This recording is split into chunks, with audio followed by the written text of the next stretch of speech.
আসসালামু আলাইকুম। আজকে সকাল সকাল চলে আসলাম। তো এখানে রুটি বানানো হইতেছে, রুটি ভাজা হচ্ছে আর এখানে রুটি বানাই রাখছি। মামার বাসায় যাব আমরা, যার কারণে সকালে উঠা হয়েছে। আর এটা হচ্ছে পুডিং বানানো হয়েছে। তো কালকে রাতে এই পুডিংটা বানাইছি। হচ্ছে খেজুরি গুড়ের পায়েস, যেটা আমার আম্মু নিজের হাতে বানানো, মানে আমাদের গাছের খেজুরের রস দিয়ে আম্মু খেজুরের গুড় তৈরি করছে। তো সেটা দিয়ে খেজুরের গুড়ের পায়েস রান্না করছি। তো পুডিং আর হচ্ছে পায়েসটা মামার জন্য নিয়ে যাব, আর যাওয়ার পথে ফল কিনে নিয়ে যাব। মামার বাসার উদ্দেশ্যে রওনা কিন্তু দিছি, অনেকক্ষণ হয় রওনা দিছি, অনেক দূর চলে আসছি। আর রাস্তায় তো জ্যাম আছে, তার পাশাপাশি আবার বৃষ্টিও হচ্ছে। তবে এই পাশে দেখতেছি গুড়ি গুড়ি বৃষ্টি পড়তেছে, ওই পাশে অনেক বৃষ্টি ছিল। বাসা থেকে যখন বের হইছি অনেক বৃষ্টি ছিল।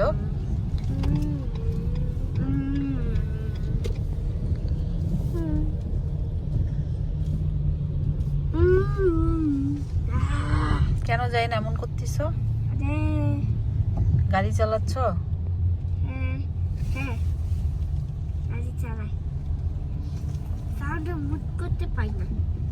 এই জ্যামে বসে থাকতেই ভালো লাগে না। আর এখন যেহেতু বন্ধ, তো বন্ধর মধ্যে সবাই ঘোরাফেরা করতেছে। আর এখন কিন্তু টোল ভাড়া একদম ফ্রি করছে 4 দিনের জন্য। টানেলের ভিতরে বসে আছি, যে জিনিসটা আমার একেবারেই পছন্দ না, জ্যাম অনেক। তো একটু শান্তিতে আছি, কারণ এর ভিতরে তো আর বৃষ্টির পানি পড়ে না, বাইরে গেলে আবার বৃষ্টি পড়বে। আর অনেকক্ষণ যাবত এইভাবে টানেলের ভিতরে বসে আছি।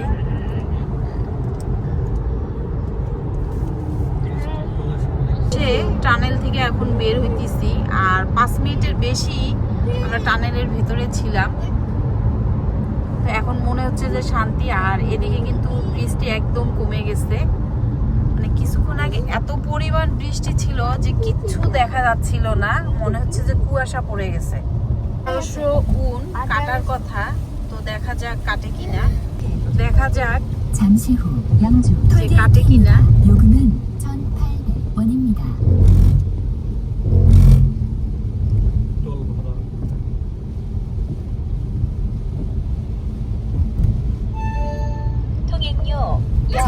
তো কাটে নাই, টোল ভাড়া নেয়নি।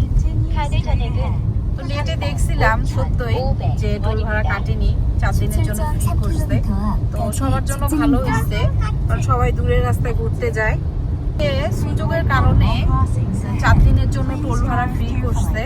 তো এটা মানে আমাদেরকে, আমরা যারা আছি প্রবাসীরা সবার জন্য, কোরিয়ান যারা আছে সবার জন্য এটা ভালো হয়েছে।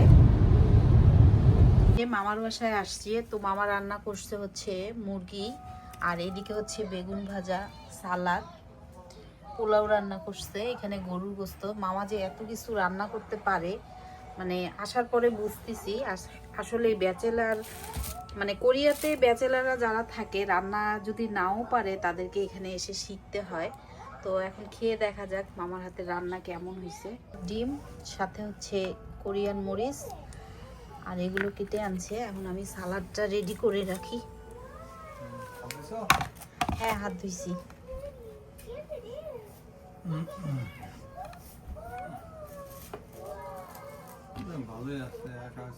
সালাদ মাখাইতেছি, হাতের মধ্যে পলি দিতে মনে ছিল না। এখন পোলাওটা বাড়বো, ব্যাচেলার মানুষ, এই জন্য মামার চামচেরও সংকট।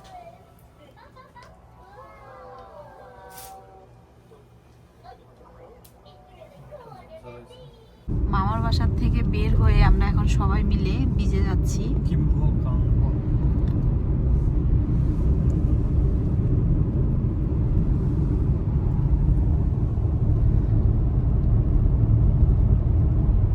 এই যে হচ্ছে গাওয়া ব্রিজ। 500m 앞 로터리에서 9시 방향 মনে হচ্ছে ধান ক্ষেত, দেখতে ভালো লাগতেছে। আমরা ভিজে আসলাম। এই পাখিগুলোকে চিপস দিলে, মানে হাতের মধ্যে চিপস নিয়ে রাখলে ওরা এসে খেয়ে যায়। আর সামন থেকে দেখতে তো মাশাআল্লাহ অনেক ভালো লাগতেছে। তো মামাকে নিয়ে আমরা আসছি।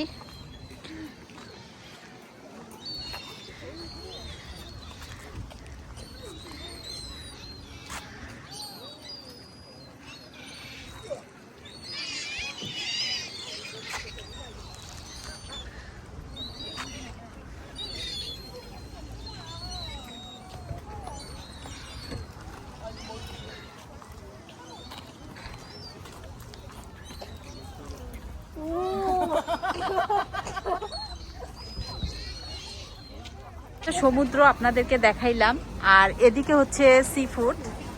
তো চলেন ভেতরে ঢোকা যাক।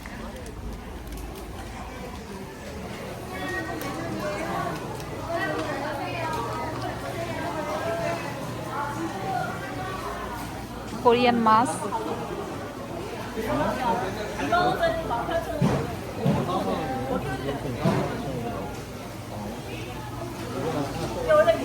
গলদা চিংড়ি, এখানে কাঁকড়া আছে।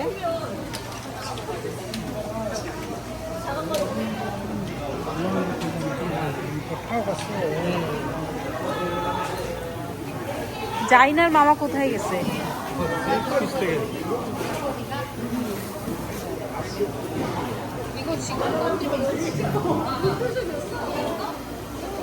আর এগুলো হচ্ছে ছোট চিংড়ি।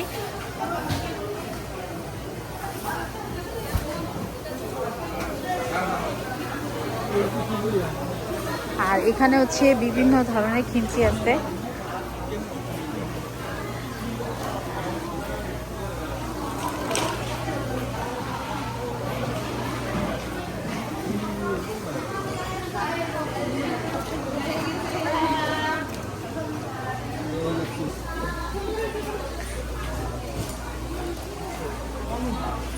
ওদের পরিবেশটা এত সুন্দর, একটুকু নোংরা নেই। এখানে যে মাছ আছে একদম পরিষ্কার।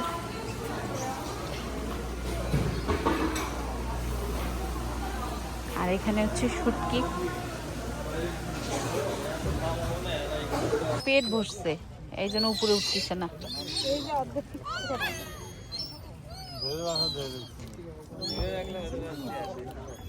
ধরে রাখা যায় না, দিও না, নাহলে ওই নিচ থেকে খাবে।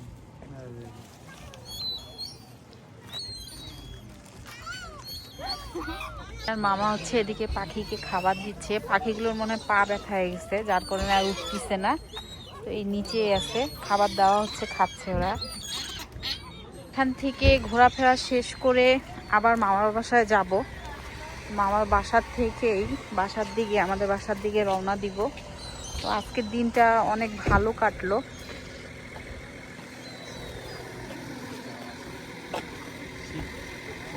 হ্যাঁ, আর এখানে মাছ ধরতেছে।